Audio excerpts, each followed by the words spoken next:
We'll have live comm breakdowns coming back again soon when we start playing the game a little bit more. Once our video, a gameplay guy gets back, we can start editing those videos again. But we played a game. I'm going to break it down for you. It's against one of the best Madden players of all time. Problem Wright. Let's take a look. If you're looking to build the best team in Madden, make sure you head over to MMOEXP.com to avoid the packs and save some racks. Use code CC for 5% off. Link is in the description below. Fastest coins, cheapest coins. Use code CC. We'll see you guys on the sticks. 5% off. Be great. Hey, what is going on, Madden family? It is gameplay, but it's a post-game breakdown, in-depth look at the game we played. And this game is indeed against one of the greatest players of all time, Problem Wright. So first things first, let's hit 1,000 likes on the video. Second thing, this was Problem's no money spent team, and Problem's no money spent team is a good team. I know you're gonna say, CC, is this your main team? It is my main team, okay? But obviously we had the team advantage here. And I'll be honest, I feel like I want that team advantage when I'm playing against him, right? But problem is just he's playing great this year. He's crushing everything he's doing, Twitch and YouTube. So the links to both of those are gonna be pinned in the comment section right there. If you are not following already, go check him out. I almost can guarantee you he's live on Twitch right now. No matter when you watch this, he's probably live. But we're going to break it down for you play by play, watching the game together. I'm going to be looking over here, analyzing it. He is the Colts. We are the Falcons. We're always the Falcons, it seems like, right? And let's just kind of break into this game here. So I knew that he's been running a lot of ace slot. New England, right? My former baby. It's my baby. I love that formation. But I haven't played against it a lot this year, so I was a little kind of, what do I want to do against this? Because Problem is he's kind of a runner at heart. Great runner. Very patient when playing the game completely. So I know that they don't have trap there. They got the buck sweep, inside zone, the bubble. I know the pass plays like the back of my hand. So I feel like we should, be in an okay spot if I can get him to pass the ball. That's if I can get him to pass the ball. I feel okay. And right there, I mean, I don't even hate that throw to David Johnson. He's obviously got some sort of ability on him there. It is what it is. That angle off the post is always really good. So what I quickly realized here was that obviously he's got Justin Fields, so he's not running a quote unquote meta quarterback, but he is going to play slow. He is going to play smart. He's going to make sure the clock is on his side, and he's going to try to win 100% that way. That is how he plays, to sort of suffocate you and take the life right out of you. And that's the way that I normally play too. Very similar players. And I think that's when we match up. Every year we play a couple times. We split constantly. I know last year, last time we played, he did indeed win. So again, I'm pretty sure we will consistently split games. The next time we play, he'll probably win. And just being honest with you guys here, right? So the more I can get him to pass, the better, because A, he's not going to take the clock, and then B, I feel like he has a much better chance of moving the ball consistently on us with the run here. Because like I say, I hadn't played it a lot, so I was sticking with a lot of 3-3-5. I didn't want to pinch my line here because he has Fields, so I wanted to keep the line spread and be able to contain and keep him from rolling out. But even if I'm doing that, I'm not getting great pressure, great push on the ball for running. You see, we haven't had him in a bad spot yet at all. He's taking the clock smart. He's not chewing clock by any stretch, but he's playing Problem Right football, right? That's the best way to put it. When he's in open field with anyone, I do my best to not hit stick him because he's very sticky. I want to sit there. I want to strafe. I want to conservative tackle as best as I can, so we don't give him just bonus yards, right? Just bonus yards. I can't attack there. So here we start to switch up what we're doing defensively. Like, man, this is not working for me at all. We've been in 3-3-5. So let's go to over G, right? Let's get the 4-down line set. I know I can defend the run a bit better out of this. I can defend the pass not as good out of this, unfortunately. So I had to sort of pick and choose here. Like right there, all of a sudden we're leaving spaces wide open for him. And again, pick your poison. What do you want to do here? What do you want to do there? Now here in my mind, I was thinking run commit, run commit, run commit, run commit, run commit, run commit, run commit, run commit, run commit. I don't know if you saw the meme going around, but yeah. So what do? I run commit. It's 3rd and 1. If he gets the touchdown, that's fine, right? But if I can get him to 4th down, that would be a bonus for us there. We run commit. He still picks up the yard. Just a little battle there. It's not like he would have scored an 80-yard touchdown. Don't hate that. All right, so he effectively bleeds the clock on us here through the entire quarter, and I felt like I probably should have run commit again. Again, would have made a lot of sense, but I didn't. I was like, let me try to stop the run. We don't get to stop the run. He gets the 7 points. It took, I mean, what? A good amount of time off the clock. So I can't. What are you gonna do about that, right? Takes the time off the clock. He gives us, a full quarter. Now I have a decision to make here, which is a difficult decision. Do I try to slow play this drive and go to half, tie the game up, and get ball, or am I just gonna try to score and play my offense normally? Because again, if I can score in 2 minutes, his offense isn't super high powered. So can I keep him? Is a 2-minute drive gonna net him 7 points? Probably not. Was sort of my guess. But that's easier said than done. Problem is a phenomenal defensive player here. So I know that he likes to bring pressure and heat. So we are going to play our offense just as normal at this point, right? I need to make sure I score. I can't worry about how much time I'm gonna take in the game. I gotta score. I gotta put up points. All right, without putting up points, nothing matters here. So I go to this other formation, which I've been trying. And again, I run out of here. It's not a great running formation, but I like to use it to run, even though, again, a lot of times we don't get yards out of it. I'm getting a look from him, more or less. All I'm trying to see is, how is he going to defend this? Will this defend the run? Can he? Because, I mean, there's been players who can't defend the run there, honestly. So here we're going to be, using and abusing Hester as much as we can here. And we throw that up with Tomlinson because he's got backfield, right? I feel like that's an okay pass there because he's going to light up. Morig is the linebacker there. Yes, Morig's safety, but he's a linebacker too at this point. Doesn't go by the natural position, goes by the position on the field. So I feel that's okay. I don't know what he does here coverage wise. Totally busted. I saw it the last play, and that's where we get the touchdown, right? So again, the reason why I did this difference here is the play before when Tomlinson was wide open. So we see his safety there right here, right? We see that guy. I don't know what he's doing. That's why Tomlinson was so open. Okay. So instead of attacking the flat with Marshall this next play, I said, well, let's streak him. Let's see, right? So we run this setup here. And again, the safety is gone, giving us free points. Recognizing what is going on in the game is helpful. Now, we did not take a lot of time off the clock. Now he's 3 minutes, okay? So again, let's play smart. I can't let him move the ball well. Keep him in bounds. That is the key right now. I felt like we slowed him down more with this look at a 3-3-5 than we did at the other looks. So we're gonna, kind of set this up. And honestly, we know we have the team advantage. We have inside stuff on Strahan here. Let's see if he can do something for us, right? Again, the pressure is back on him. And Strahan lights up. Good for us, right? Us doing nothing on this line shift here is oddly working better. I don't know why it's working better, but it is. So we're gonna stick with this as best as we can for as long as we can. So again, I'm setting up very basic coverage defense here, hoping that maybe he gets something there, and then Strahan just obliterates his line, like through a double team here. Beautiful for us. I mean, was something going to be open?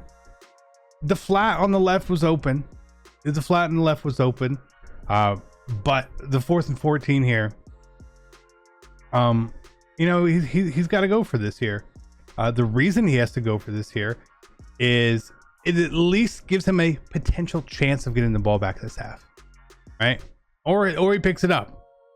A punt is probably the absolute worst thing. So I'm just going to play strict dollar coverage D here. Again, it's bunch. I know how to defend bunch. Pretty good at that, and we're able to go ahead and lurk him off. Now again, this is kind of unfortunate for him because him throwing that ball at that point, right, we would have had the ball at the 16 or so if it was incomplete, right? But even us here, me lurking this, gives me all the breathing room in the world to operate my drive slowly, make sure we score before half, and get the ball right after half and be ready to dominate. Now he paused here. That wasn't an angry pause or anything. That was something was going on for him. So again, let me come out here, and yes, again, this run is not great, but at this point I'm thinking clock. I only need 3 here to feel pretty confident. 3 makes me feel good. 7 makes me feel great. But him not getting the ball back in either of those situations makes me feel even better. So what I'm doing here a lot of times is we see that, like, I put him on Hester on a deep cross, that time on a shallow in. I want to mess with that depth to see if how hard is he going to chase that route and keep him guessing. Again, that's super important. If I run the same play every time, he is going to beat me 100%. The same adjustments, everything, he's going to beat me. Okay, I'll tell you that right now. That is facts. But I have to change things up just a little bit here. I have to be really crisp with my reads, and I have to honestly avoid his user as best as we can, and we're doing a pretty good job of that right now. So again, even here right now, this isn't a I hope we score. This is a let me take some of that clock with me right here. Let me guarantee myself a 30 seconds or a timeout.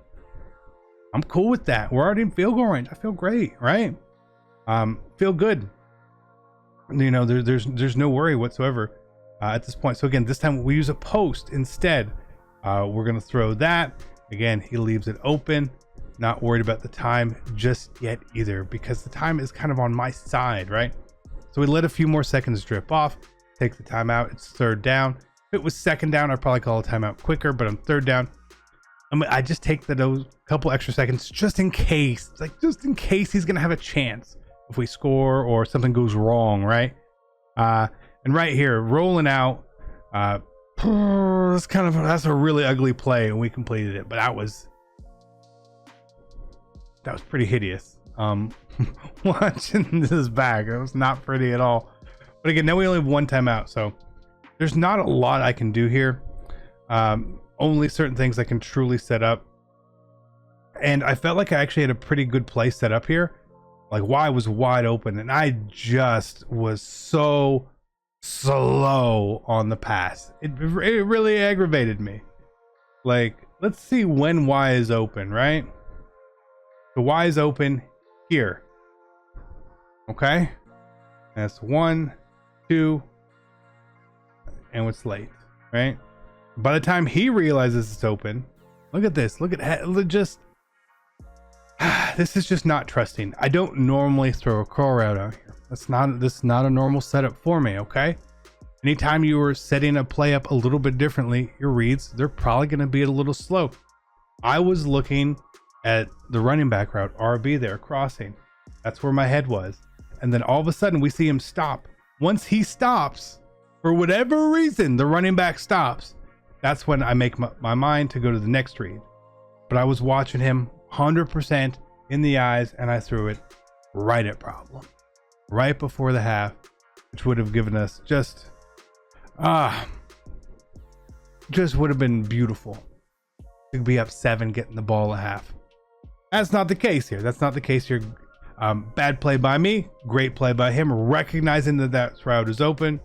So we're going to go to half, all at 7 here. And he kicks it off deep to us. Thank you for kicking it off deep. Not a lot of people do. So we take Hester all the way back. And honestly, is this a good thing or a bad thing? I mean, his points are always a good thing, right? But in the way Madden 22 is playing, would it have been better for me to slow play it? No, actually, the faster I could score here, the better. Because there's no way he's going to take 7-8 minutes off the clock for this tie-in drive. I know at this point I am going to get the ball back. 100% the ball will be back in my possession at some point in this game. So I feel much better about that. Our kickoff skill, no, I think that's just a little bit of luck with the way the blocking goes. A little bit of stick in there, but again, one random shed and we don't make it. So it is what it is. I'm happy to take the free points against a really great defensive player. And so he's going to continue trying to do what he's doing because, again, he knows the clock is not against him yet. Just starting the half. He's got lots of time, man. Way too much time. He can play exactly how he wants, do exactly what he wants, etc. here. Then just handing the ball off, moving it slowly, go from like a 1st and 10 to 2nd and 7 to 3rd and 4 sort of thing. You're going to move the ball just fine. But I know at some point here, he's going to have to pass, right? I know at some point he'll pass. I just got to get him to pass. I need to hit him in the backfield one time, get a shed with inside stuff, something along those lines, which the team is doing okay sometimes. Like Strahan's been a bit of a problem. And I know after the game, he was like, what is this Strahan on, right? But we'll sort of see that. But then here he goes to a different formation. And I don't know why we did this. I don't know why he did that. Well, I've seen that play a lot. That play seems to be pretty popular. I normally defend that play really well. So just like a little helpful hint there, on my cloud flat on the left against this formation in this play, if you put him at around 15, look at that. He's all over it, right? And the only thing that he really has open is B on the right. So that's okay. We get the pressure again from who? Strahan. Strahan was the MVP of this game, 100%. So having your clouds set appropriately based on the formation you're playing against is something you just have to kind of get used to and see, right? A lot of people like to throw the same stuff. So again, now he's going to go to bunch here. I thought, I don't know why he moved out of Ace Twins. Ace Twins was a really good formation for him here, but he gets that. And I don't know how that's a fumble. I have no idea. I briefly thought about going down, but I'm definitely not going down. Give me all the fluke. Give me all the fluke. I'll take it. I want all the fluke. Give me all the flukes. That was a fluke play. He got hit in the foot. Like it's pretty one of the more ridiculous fumbles I've seen this year, honestly. Let's take a look at it here again, if I can. Like, look, he gets hit sticked in the leg, or I don't know what it is. Pretty poor play. Really lucky play for us. But again, here he's going to go to bunch. I guess he feels more of a pressing need here, so I'm going to try to blitz him. He gets the pass off correctly there to Kittle. I go to hit stick. What did I say earlier? You hit stick him, you're going to miss him. Bad play by me. We would have kept him A, in bounds, and B, short of the first down line. So we need to do that. So I'm really hoping, and I'm trying to just send more pressure than normal at this point. Since again, I know he's not the best bunch player. He's not Skimbo at bunch, right? He's not Skimbo. So if we can send pressure, get a mistake, hey, the game's going to be over. So let me send pressure. But he's making every read at this point. Do we keep sending pressure? Do we play passive here? To me, you got to switch stuff up. I've been preaching this to you guys, having to switch things up. Right here, again, he's going to roll. The contain doesn't really get there. Again, that's fine. He's inbounds. Clock. I know it's only 10 or 15 seconds when he's inbound difference. But if we get 4 plays a drive, that's a minute. I mean, it's a big difference in a 16-minute game of Madden. So I switched up here to go to dollar. I feel more comfortable defending the pass in dollar here. And we started to get pancaked. This was before the patch where you could get pancaked really easily as well. So don't worry about that going forward. They've sort of fixed that. That doesn't really happen anymore. But again, I want to just throw different looks at him here. I feel like I have to. I have to do that. I have to make him feel uncomfortable. I'm not putting anything in the deep middle of the field at all. It's going to be wide open. That PA post would have been open. If he stays in the pocket there, he probably gets 7. But all that pocket movement causes him to move out, cause a shed is what it is. So, you know, we're all good here still. Again, the players just run into each other. Not a great play either. We get another sack. I think this is when he went to go look at the abilities on the team, which again, don't blame him, right? You're getting kind of yelled at here. So then here he's going for, you know, typical corner route setup. Don't hate that. He's trying to run out of bounds here to save the clock. Doesn't fumble. Again, that's fine. I didn't hit stick him myself. If the quarterback gets hit by the computer, whatever, quarterbacks don't fumble a lot. If I hit stick you and you don't fumble, I'll be upset. I didn't touch him there. So 4th and 6 he's going to go for here. And you have to go for it here, 100%. So I was just on the safety, just trying to be a little smart. He gets that completed. Let's see here. Was it a good pass, good play, or bad user? At this point, honestly, as he rolls, is it a good play? Oh, I think it's not a bad play. It's actually the most open read he has here. He really has to make a split decision. But who makes an absolutely terrible play is this guy right here. I don't know where I was going, looking for a corner route or something. But he makes a pass. I'm not there. I'm gonna call it a good pass. No problem. We try to send a little bit of pressure here just in case. He's gonna throw it away there. A lesser player throws that right at our face for probably a pick 6. So again, he's surviving. He just has to survive right here. I don't even know what this is. I forget what this was. I feel like it was something that I ran commit on, and I did. And oh, so close, so close, so close. How close was it that we missed there? I'm gonna guess I probably didn't hit Y in time, which is fine because we should have picked that. But if you see when the little out of reach thing pops up here for us, like I should have, if I was hitting the ball or hitting Y like a little earlier here, like if we're hitting it here, we probably pick this off. But I clearly am hitting it late, so I can't be mad at that. We ran commit. He passed for a touchdown on us on a run commit. That's good. That's fine. So now 21-14. We gotta make something happen here. Now, I was in a call with some people at this time of the game. Okay, I'll be honest with you guys here. They are like, just take the clock and win the game. And I was like, okay. They think, not to spoil anything, they think I may have done something to make the game seem a little more exciting. Here. So we get this big play. I mean, I don't know what his adjustments were here, man. Again, it's like the same thing from earlier. I really don't know. Like, watch this back. Like, I was, instead of trying to play safe here, I'm going for the home run. But look at this. Like, I don't know what this adjustment is. Manning up the outside corner on the running back. I don't know. I don't know what that is. But I'll take it. We're up 14. Again, 2.5 minutes. Let's scroll, get into his position here. So I'm gonna play a little more careful here, and man, he gets us. Why does he get us here? Because I don't move my safety over. It's a great play. Great play. It's a great play. It's a great read. No problems. No problem. You just got to tip your hat when someone makes a great play. You know, I felt like we made 2 really good plays on those long touchdowns. Recognizing, putting those plays out there. He does the same right here. So we are legitimately right back to where we started moments ago.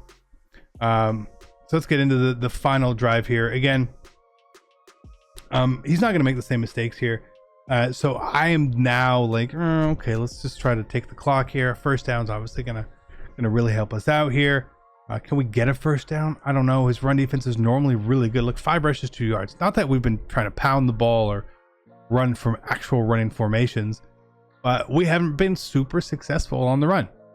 So I know he's probably gonna, contain us a little bit here. We get to this down right here. Again, I feel like he's in Superman coverage. So if I run the ball, he's probably going to hit me again, right? And he does. Totally fair. We picked up 3 yards. So 3rd and 2. And again, he's in Superman, Mike Blitz 0. So it's on this down. I always decide if I'm going to pass, I need to pass twice. I need to pass on 3rd down. I need to pass on 4th down. Right? Give myself 2 chances to pick up these yards with the pass against him. I might as well. I might, if we run the ball, then you kind of get deflated there. So I set this play up, and again, I'm hoping that like something's just going to be open, but it's not really, because we get hit there. So I just chuck this up and I try to cut it off, and I don't cut it off. It was actually, a terrible read. This was the play people said. The people I was talking to thought I was trying to throw the game here. But no, I'll be honest. I felt like we had inside position, which we did, right? We have inside position on Brandon Marshall and Deion Sanders. So my thought here strictly was nothing's really open. So if, worst case scenario, it's probably, it's a one-on-one. I'm probably not going to get picked on a one-on-one there. So I try to pass lead it in, right? Bullet pass lead in. You see me click on, but we're late. We are late on the click on there. So we gave Problem a chance to tie the game. Of course we did. Of course we did. And he's 55 yards away, 3 timeouts. I had plenty of time. He's plenty of time to do whatever he wants. But again, he's a back and ace twin, so I'm going to try to defend the run. We have basic pass defense set up here. My goal, again, just contain him. Every little run that he doesn't break off is a bonus for us. It's going to take time. The no huddle's not going to fly here. But again, like him passing the ball in bounds or whatnot is totally fine. Timeout or clock, that's up to him. I'm not going to give him a table route from the running back. It's not like I will not do that. You can have anything else at this point, but I do not want you to have that. As he just runs the ball here, kind of surprised me a little. I guess he was willing to take the time out there. Again, totally fine.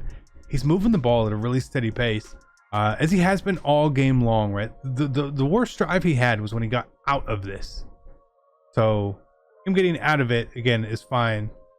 And even right there, like our defense, I'm protecting the sidelines. I am strictly trying to protect the sidelines, nothing else at that point.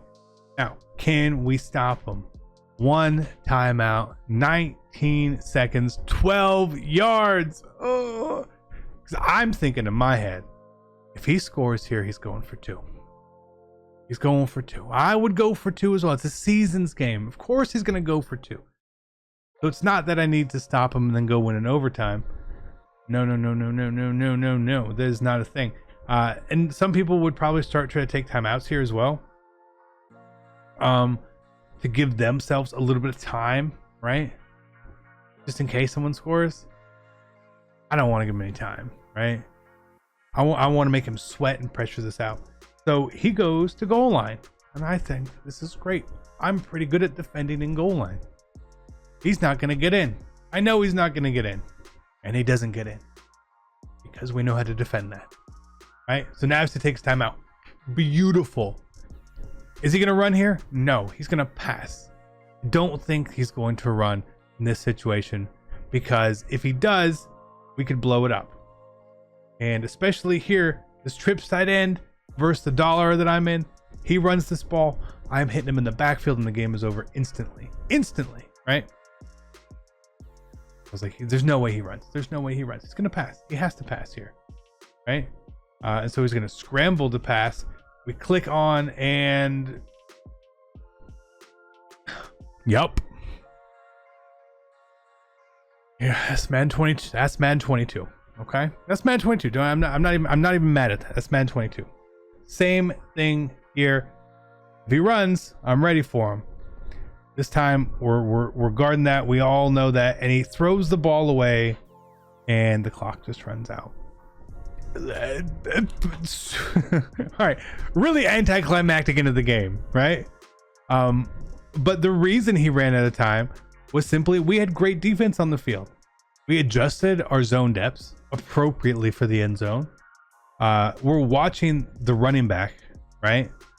The shallow cross. We've got all these, look at all these zones sitting in the middle of the end zone right here. There's nothing open.